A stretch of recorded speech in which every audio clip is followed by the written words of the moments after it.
There's a gap. On one side, people are arriving in Europe with skills, education and drive. On the other side, co-working spaces built on community, collaboration and openness. In the middle, a wall of bureaucracy, funding applications, municipal departments that nobody knows how to navigate.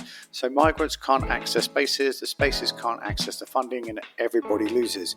But there's a project working on this, and it's called ResMove. It's 11 partners across 10 countries, and the European Coworking Assembly is part of this. Today, I've got my friend Jeannine, and your friend as well, from the European Coworking Assembly, because she's going to meetings all around Europe and working with these 11 partners and talking about it and making it happen. And the question they're all asking is, how do we turn co-working spaces into real integration hubs? No charity, no handouts, what would you say, like strategic economic necessity. I wanted to talk to Jeannine today because she's been learning how to navigate the funding, work with NGOs and open doors across Europe to make these connections happen. And as we talk about in the podcast, co-working spaces need to know how to do this. And this has been a problem for years and years and years. Let's hear what Jeannine has found is working and how we can... I want to really encourage you to listen to this and work out how we can do this together. And at the end of this, there is a call to action, which is asking for people who know how to navigate this funding thing to help independent co-working spaces run bigger and better projects to create more connection across Europe. So let's get into the show. Hello, folks, and welcome to a special edition of the Co-working Values podcast. And it's my esteemed European Co-working Assembly colleague, Jeannine. Where are you calling in from today, Jeannine? Hi, Bernie. I'm calling in from Oosterhout in the Netherlands, exactly halfway between Amsterdam and Brussels.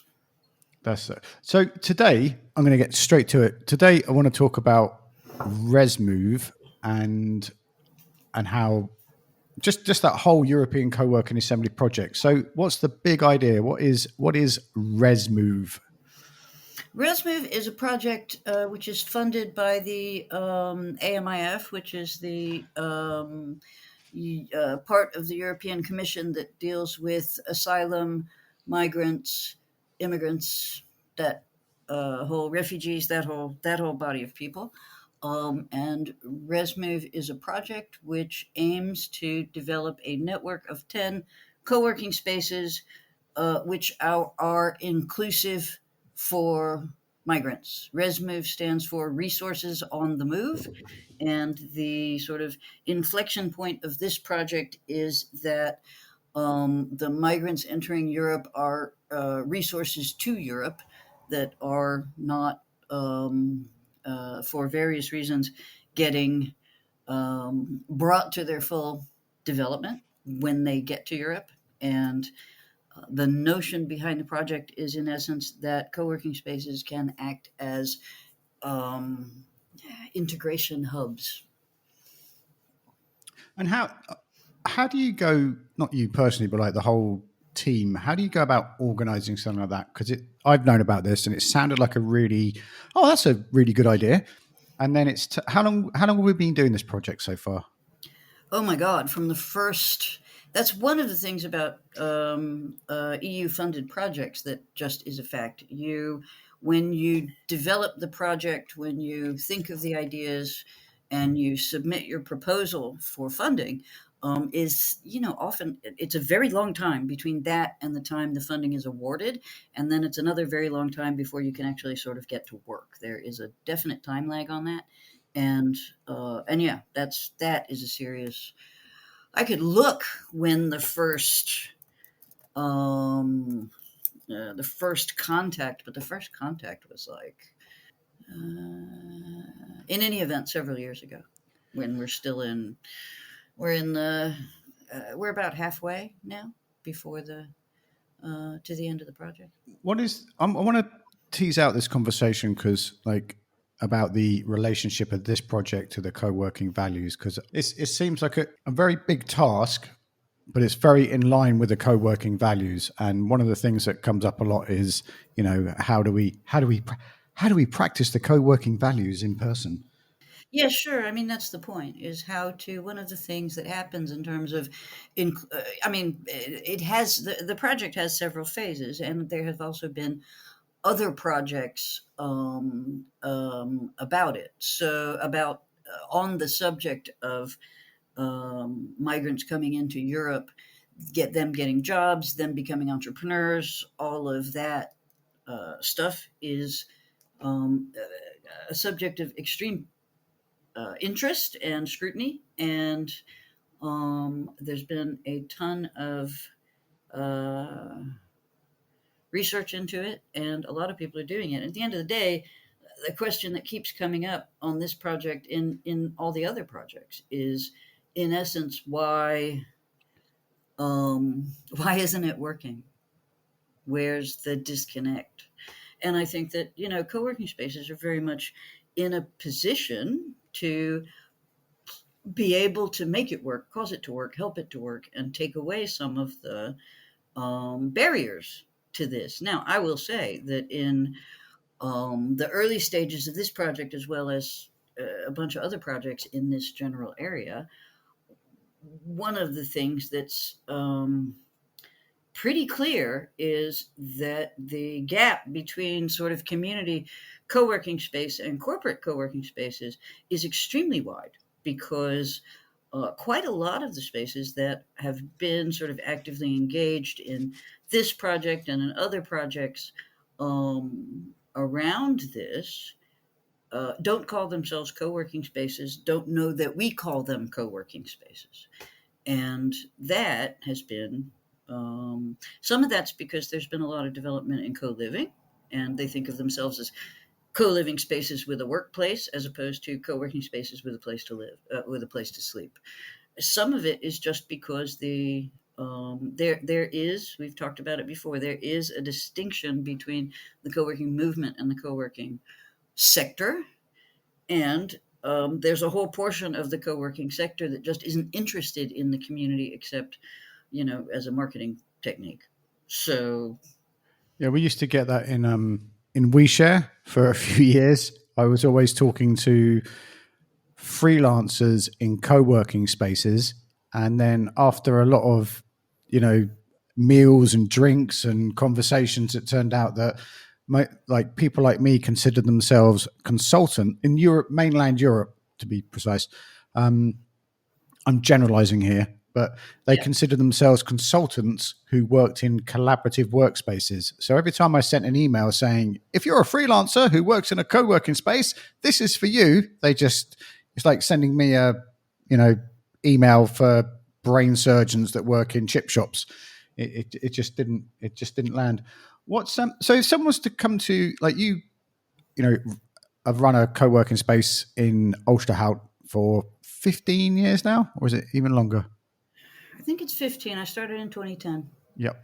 So from a co-working space perspective, if I knocked on your door and said, would you like to be part of the ResMove project, like what would go through your operation and your head and everything? I know you go, yes, come in, what can we do? But like what would be the things that worked for you and didn't work for you? And Well, the way it works from the perspective of the ResMove project is that we are developing events, projects. Some of them are one-time events, some of them are series of events, some of them, it just depends on sort of where the co-working space is at, to cause those co-working spaces to become more connected to and able to serve this migrant population. So in some of them, it is to get the migrants into the co-working spaces events around the community that they're already having.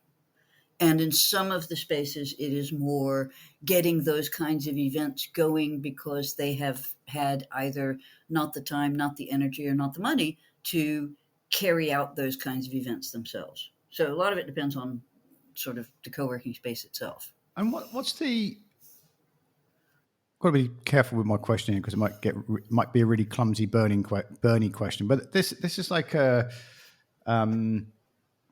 strategic economic necessity rather than a handout. That's how do you position that? Well, that was yes. When we were developing the ResMove project, that was probably the most important part, which was we really can't structure it as you, the co-working space, tell me that what you need to become more inclusive for migrants is like 2 more employees, and then I hand you a sack of cash, because that's not the objective. The objective is to develop the co-working space itself to be to receive and to bring in these particular people. And how do migrants get hooked up with co-working spaces? Do they spin a wheel or? Well, this is yes one of the no one of the things about the project that has been extremely helpful is that there are 10 partners besides the ECA, so there's 11 organizations involved. There are 2 academic partners. They are people who are doing research, and so that and then there's the ECA, so that leaves 8. And those 8 are essentially people who work with migrants on a regular basis. So they are NGO, and they because that's what I said when I walked into the first room in Athens. I said, I have a co-working space, but I don't, to my knowledge, have any migrants. And one of the things became clear is that particularly with respect to things which cost money around getting more inclusive of migrants, that not everything that makes you more inclusive costs money, but some of them do.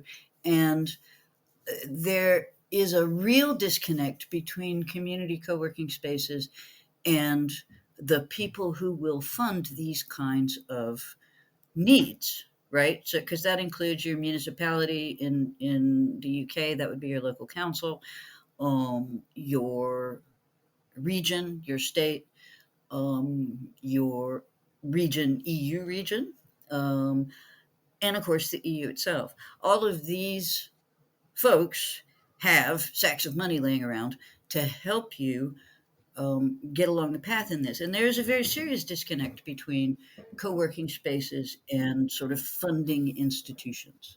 That's really become clear to me during this project, is that some have approached, for example, their municipalities to talk about doing joint projects and have not gotten any farther than trying to figure out who at the municipality you need to talk to, right? Sometimes you stop at the door. And these NGOs who work with migrants all the time know exactly how to do that. And one of the very sort of valuable things they can offer as part of this project is simply explaining how to do that.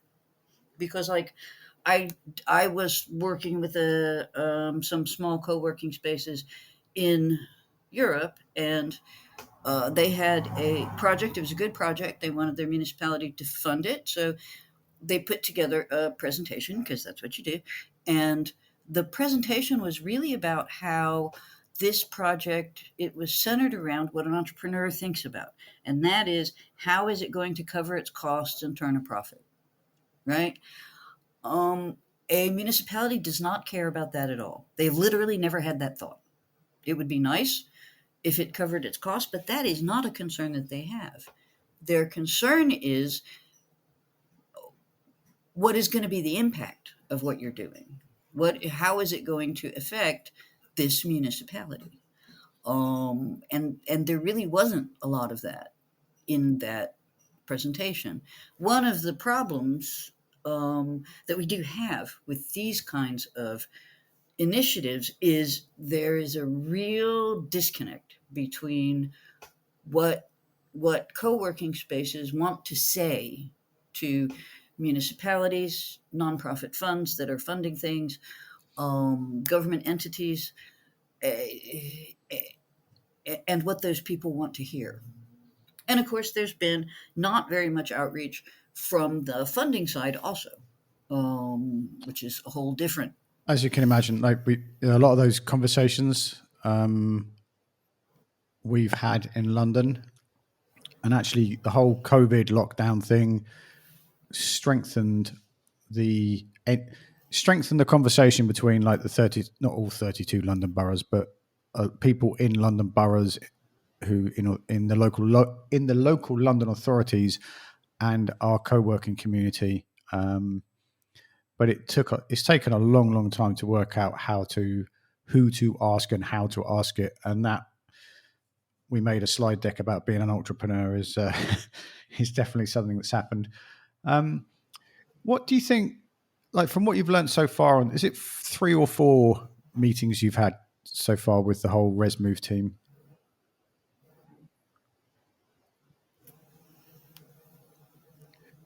Yeah. How many times has the ResMove project team got together? Total 1 and 2, 3. As Jeannine, the co-worker, 3 times. No, 4. Oh my God, I forgot Amsterdam. I know, I forgot Amsterdam. Well, because I've forgotten Amsterdam so many times. What was I saying? It was a really grown-up question as well. So, what have you learned about, as Jeannine, the co-working space owner? What have you learnt about how to talk to bigger entities like that? Because that co-working, we were actually podcasting with Stacey from from the Tribe co-working space about that disconnect between local co-working spaces and community-minded co-working spaces and the local government. And is like we need to work out as a group of people how to. Is the answer just get in contact with an NGO that knows how to talk to local government, or is there another thing we could do? I mean, that would be extremely helpful, yes, because they do it. They know how, they do it all the time, and they already have the contacts with those people. One of the surprises to me was that there are 2 partners in the Netherlands on this project, me and Network Pro, which is an NGO that works with mostly women, and they already knew people in Oosterhout. Like, I don't know how they knew them. It's my town. And I have had that experience of going down to City Hall and telling them I have this project, and they just like, they don't even know what to do. They said, somebody will send you an email. Nobody knew what to do with me, and I didn't know either. So yeah, it's a real issue. In the Netherlands, they've actually made some progress on this. So now all the grants in the Netherlands are all on one website, which is nice. But I agree with you that we need to get together, because even where it's well organized, and the Dutch are so well organized, you as a co-working space, probably a person who's running your own co-working space, you probably don't have the time to go read that website. And it's one of the things the ECA has now been asked to work on several EU-funded projects, but usually it's someone who's reaching out to us.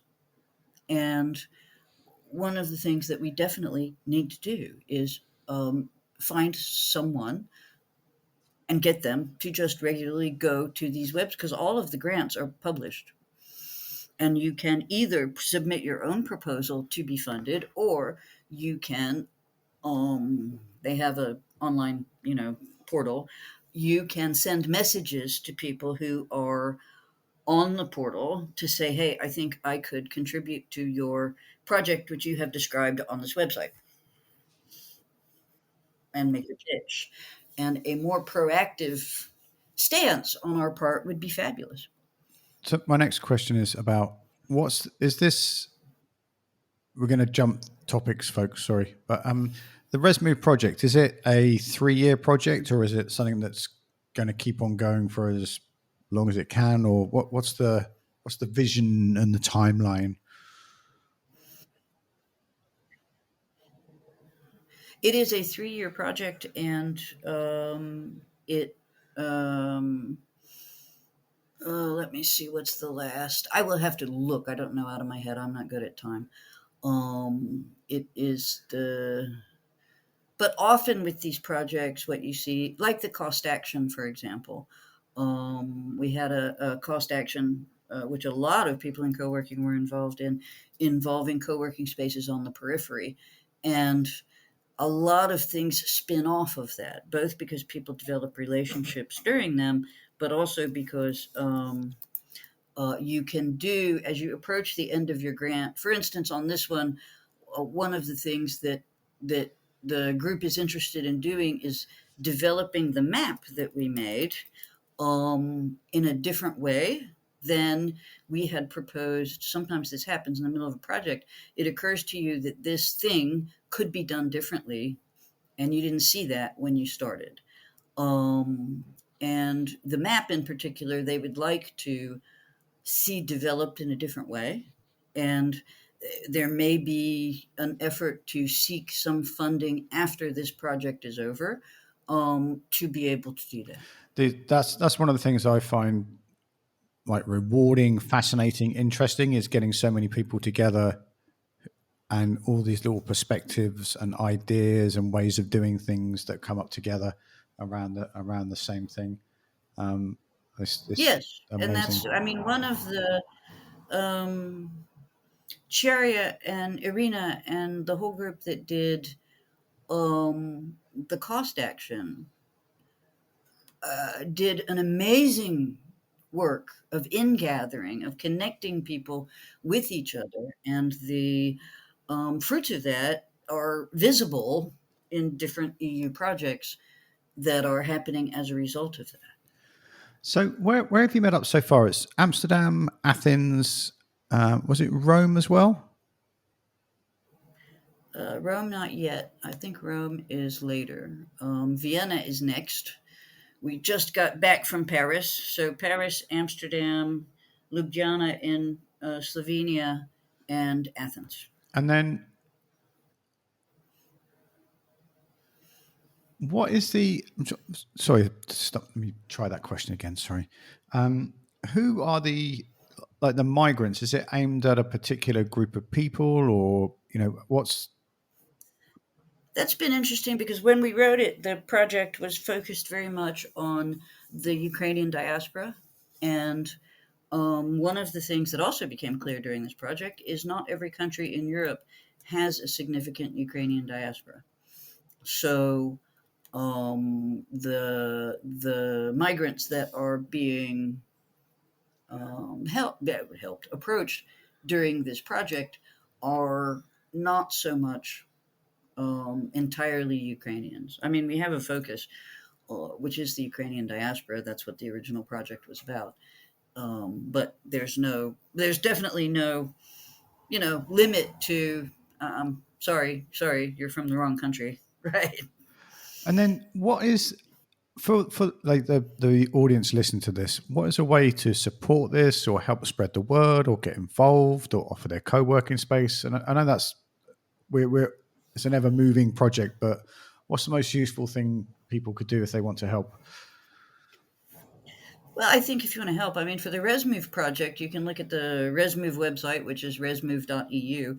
And there's also a lot of, for local co-working spaces, every country has published a local report about the research that was done in that country. It was done in all the countries about migrants, the co-working spaces, and the relationship between them, what they like, what they don't like, what they'd like to see, lots of things. And those are all of them are published on the ResMove website, so that might be helpful for folks. And I think I think it's a larger question. I think what I'd like for people to hear from this podcast is that the European Coworking Assembly can use you if you, as you said, what would be ideal for the ECA would be to have people who really know how to do local funding, regional funding, national funding, EU regional funding, focus impact funding, have those be different people, right? And because no one is going to become an expert in all of these things. And so again, it is actually a perfect subject for collective action through the ECA, I think. In terms of ResMove itself, the call for ideas is still out. So we are still looking for ideas in these 10 countries that could be carried out in co-working spaces to increase how inclusive they are. So if you have such an idea, there's a form on the website, and fill it out, because Cool. The call for ideas, is it, I'd like to make a water slide in my garden for migrants, or like what sort of ideas? you could, you could do that. And if you, You weren't supposed to say that, Jeannine. Like, right. We want to hear all the ideas. And if somebody's got a good argument for the way that helps us to achieve the objectives of the project, then I'd like to hear about your water slide. what is I know I'm not supposed to say that, but the truth is, if that is, some of the ideas are community sort of integration kinds of ideas. I don't know which, the selection process hasn't taken place, so I'm not talking about any of them. But some of them are community integration ideas, and the idea is that we, as the local community and the migrants, will get together about some other subject. We'll take a walking tour together. We'll have a reading club together. Whatever. I'm just making if you were those aren't. to put your legal lawyer hat on, if you were to have a category definition of what the I don't know, the goal of the project is, what is that like? And I'm thinking someone like me listening to this. The goal of the ResMed project is to support migrants in their ability to either get a job, start a business, and in so doing, integrate in their local communities. Cool. That's so one last thing. The event with Helga and Marko. Do you want to explain Yeah. that? Give a shameless. It's not even shameless. Like, we want people to come to it. Helga and Marko and you are running an online event, and Marko is running an online event and has asked me and Helga to appear and speak during his online event. And it will be a seminar, and it will be in November, and it will essentially be about, his is very specifically focused on the Ukrainian diaspora, and it's talking about how the support for the Ukrainian diaspora began right after the Russian invasion, and then how it has developed over time. Looking particularly into what happens in terms of long-term migration versus temporary support, for example, and what best practices have developed in this area. Because you may recall when the Russians invaded Ukraine, we were not thinking of long-term integration into European countries of the Ukrainian diaspora, because I think in an overwhelming majority, they said they wanted to go home after they kicked the Russians out. So, and that for some has changed over time, because, there are a lot of reasons. The Ukrainians should give their reasons, but one can imagine that the recovery period of Ukraine will be long. There's been a lot of destruction, and all that stuff has to be fixed. So then people start thinking about, my kids have started school in the Netherlands or in the UK and whatever. Let's say we kick out the Russians by December. Do I want to take them back to Ukraine now as it is now? And I think for some people, that answer is not necessarily yes. So those are some of the subjects that sort of have come up. And then Helga is going to talk about the efforts of the Ukrainian co-working spaces themselves in Ukraine and what they have been doing since um, since the Russians invaded Ukraine. The thing about the Ukrainians in particular, one of the reasons they get so much attention is, and also on the ResMove project, is the Ukrainians in particular. Listen, Ukraine, they are in general highly educated people. Ukraine was tech center, ag center, and the people who come from Ukraine don't sort of fit. There's a lot of sort of public messaging, much of which is misinformation about refugees and who they are. And refugees are not sort of, dirty, poor, and uneducated. And certainly the Ukrainians not. And so the inflection of this particular seminar, I think, is in essence, how do we um, as people who are already in Europe, approach the Ukrainian diaspora so as to support them? They are part of Europe. They've made pretty clear their desire to be part of Europe. We just need to explain who Marko and Helga are, because we're being very... Oh, whoops, because yeah, we know them. So Marko Orel is a professor at the Department of Entrepreneurship, the head of the Center for Workplace Research, and the academic director of the Extended Realities Research Lab in Prague at the University of Prague. Are you saying that from memory, or are you reading that?